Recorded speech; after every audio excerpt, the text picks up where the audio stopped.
अफगानिस्तान में तालिबान का क्रूर चेहरा फिर से दिखा। स्पिन बोल्टक की में 100 से ज्यादा लोगों की बेरहमी से हत्या कर दिए। तालिबान ने लोगों की हत्या कर उनके घरों को लूटा।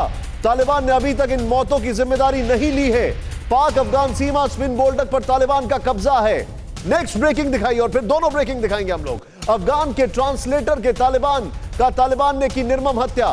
तालिबानियों ने सोहेल परदिस का सिर कलम कर हत्या कर दी। सोहेल परदिस अफगान में अमेरिकी सेना के ट्रांसलेटर थे। तालिबान कई बार सोहेल को मारने की दे चुका था धमकी। मैं हमजा साहब के पास आऊंगा। हमजा साहब, क्या इंफॉर्मेशन है आपके पास, क्या जानकारी है? मकामी ज़राए के मुताबिक जो घर खाली पड़ी हुए है और तासुर ये दिया जा रहा है कि इन घरों को तालिबान ने लूट लिया है या कोई और बात, असल में हकीकत ये नहीं है। हकीकत में ये घर उन अफ़गान सरबराहान के थे जो वहाँ के मकामी रहनुमा थे।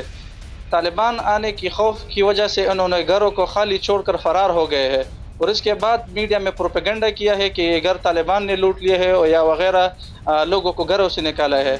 ये असल में एक प्रोपेगेंडा के तौर पर ये लोग इस्तेमाल कर रहे हैं, जबकि हकीकत ये है कि घर इन्होंने खुद छोड़कर फ़रार हो गए हैं। आप जो बता रहे हैं, ये खबर आप जो बता रहे हैं, लेकिन मैं रोहित के पास आऊंगा। रोहित, एक सबसे बड़ा कंसर्न था जो हर अखबार में अमेरिका में, Washington Post, Wall Street Journal, New York Times, हर जगह छपा, जो अमेरिका के लोगों को मदद करने के लिए जो इंटरप्रेटर्स थे, जो ट्रांसलेटर्स थे, जो उनके पास असिस्ट करने वाला अफगान का स्टाफ था, उसका क्या होगा? इन्होंने कहा था हम उसको रिहैबिलिटेट करेंगे, लेकिन यहां पर तो उनके साथ क्रूरता चल रही है।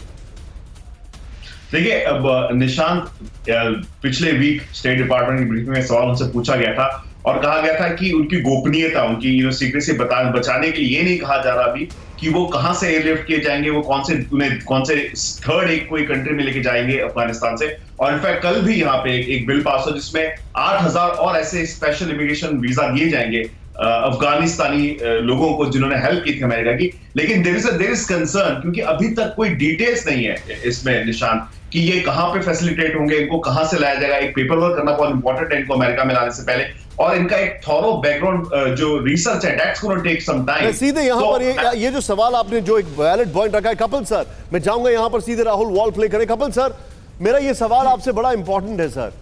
हिस्ट्री क्या कहती है? क्या ये बदलेंगे? क्योंकि क्रूरता इनकी फिर से सामने दिखाई दे रही है। सर कलम करना, ये करना, वो करना, they are back at it. देखिए, हिस्ट्री एक चीज बड़ी 3-4 चीजें साफ कहती है जी।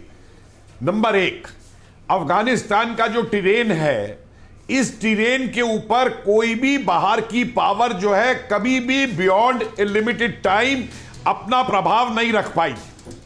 चाहे वो एंग्लो अफगान ब्रिटिश वॉर्स रही हो, चाहे वो अफगानिस्तान में यूएसएसआर रहा हो, और अब आपके सामने साबित हो रहा है अफगानिस्तान में अमेरिकन का क्या हाल हुआ है।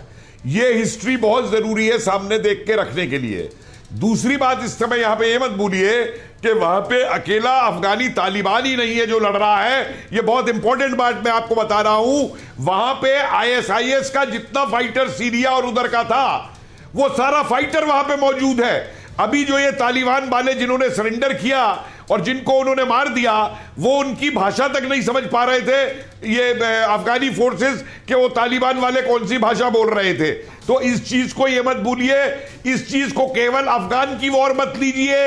ये वॉर आईएसआईएस की जो पूरा गजवा इस्लाम फैलाने की वॉर है दुनिया के ऊपर, ये उसकी वॉर है। ये उनका मूवमेंट, उसका मूवमेंट है इस बॉर्डर की तरफ, towards the eastern side of the world. और एक चीज मैं आपको बता दे रहा हूं कि इस क्रूरताओं को फेस करने के लिए आपको अभी से तैयार हमको रहना पड़ेगा। अफगानिस्तान से हटते ही अमेरिकन, और एक बार तालिबान अफगानिस्तान में जीत जाता है तो ये सारा का सारा फोर्स, मेरी आज एनालिसिस रख लीजिए, ये सारा फोर्स आपके वेस्टर्न बॉर्डर से इंडिया की तरफ घुसेगा, और केवल कश्मीर से नहीं घुसेगा, ये आपके पास राजस्थान से घुसेगा, ये आपके पास पंजाब से घुसेगा। I completely agree with you. फिक्र आपकी, सोमवार से शुक्रवार रात 9 बजे सिर्फ TV9 भारतवर्ष पर।